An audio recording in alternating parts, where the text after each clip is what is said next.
Political హిస్టరీలోనే సరికొత్త అధ్యాయానికి తెరలేస్తోంది. చట్టసభల్లో మహిళలకు 33% రిజర్వేషన్లు కల్పించేందుకు కసరత్తు సాకారమయ్యే తరుణం రానే వచ్చేసింది. మహిళా రిజర్వేషన్లను 2029 ఎన్నికల నాటి నుంచే అమల్లోకి తీసుకువచ్చేందుకు పార్లమెంటు ప్రత్యేకంగా సమావేశం కాబోతోంది. నిజానికి మహిళలకు 33% రిజర్వేషన్లు కల్పించాలన్న ఆలోచన కొత్తదేం కాదు. ఈ ఆలోచన వెనుక దాదాపు 4.5 దశాబ్దాల చరిత్ర ఉంది. తొలిసారి 73-74వ రాజ్యాంగ సవరణల ద్వారా స్థానిక సంస్థల ఎన్నికల్లో మహిళలకు రిజర్వేషన్లు కల్పించారు.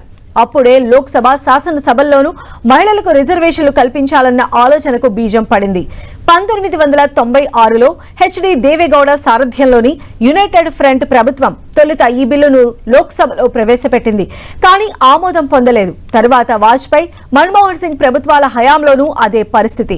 చివరకు 2010లో రాజ్యసభ ఆమోదం పొందినా లోక్సభలో మాత్రం పెండింగ్లోనే ఉండిపోయింది. 2014లో లోక్సభ రద్దవడంతో మరోసారి బిల్లు మురిగిపోయింది. దాదాపు 9 ఏళ్ల తర్వాత మళ్లీ బిల్లును తెరపైకి తెచ్చి 2023లో ఆమోదించారు. కేంద్ర ప్రభుత్వం 2023 సెప్టెంబర్లో ఆమోదించిన మహిళా రిజర్వేషన్ల బిల్లు ప్రకారం 33% మహిళా రిజర్వేషన్లు 2034 నుంచి అమల్లోకి రావాల్సి ఉంది. ఎందుకంటే ఆ బిల్లులో పేర్కొన్న ఆర్టికల్ 334A ప్రకారం మహిళా రిజర్వేషన్ చట్టం అమల్లోకి వచ్చిన తర్వాత చేపట్టే తొలి జనాభా లెక్కల ఆధారంగా చేసే నియోజకవర్గాల పునర్విభజన అనంతరం ఈ రిజర్వేషన్లు అమల్లోకి రావాలి. ఆ నిబంధన ప్రకారం జనాభా లెక్కల సేకరణ కార్యక్రమం 2027 మార్చి నెలకు పూర్తవుతుంది. ఆ తర్వాత దాని లెక్కలు ప్రచురించాల్సి ఉంటుంది. అనంతరం పునర్విభజన కమిషన్ ఏర్పాటు చేయాలి. తదనుగుణంగా నియోజకవర్గాల పునర్విభజన జరగాలి. ఈ పనులన్నీ 2029 ఎన్నికల్లోపు పూర్తి కావు. ప్రస్తుతం ప్రభుత్వం ప్రతిపాదిస్తున్న సవరణ ప్రకారం కొత్త జనగణన జరిగే వరకు వేచి చూడక్కర్లేదు. నాటి ఆర్టికల్ను సవరించి 2011 జనాభా లెక్కల ఆధారంగానే కసరత్తును పూర్తి చేయడానికి ప్రభుత్వం ఇప్పుడు సమాయత్తమవుతోంది. అందుకు అనుగుణంగానే 2029 ఎన్నికల నుంచే మహిళా రిజర్వేషన్లు అమల్లోకి వస్తాయి.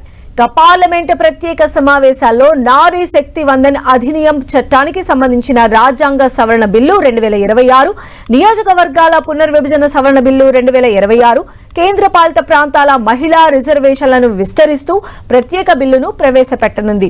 ఇది రాజ్యాంగ సవరణ బిల్లు కాబట్టి పార్లమెంటు ఉభయ సభల్లో 3/2 మెజార్టీ తప్పనిసరి. అంటే ప్రభుత్వానికి విపక్షాల మద్దతు కీలకం. అంతేకాదు రాజ్యాంగంలోని అధికరణం 368/2 ప్రకారం దేశంలోని మొత్తం రాష్ట్రాల్లో సగం రాష్ట్రాల శాసనసభలు ఆమోదించాలి.